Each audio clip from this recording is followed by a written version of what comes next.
You are training your mind how to think in an undirected way.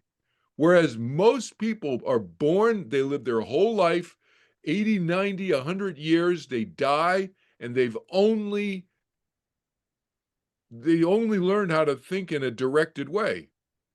In the 8-inch bucket, they live their whole life in the 8-inch bucket part of their mind, or out of the 8-inch bucket. You say, the psychology professor's analogy, right? They're only paying attention to thoughts. They're only focusing. They're only controlling their mind by thinking this and this and this and this.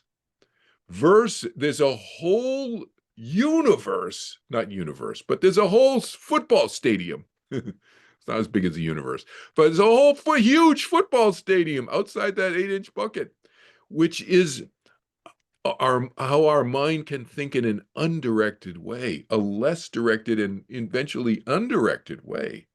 The mind can still experience, but not through direction.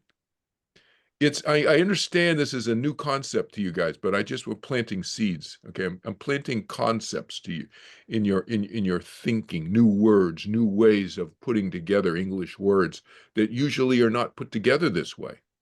To think in an undirected way, that is not normal juxtaposition of English words, right?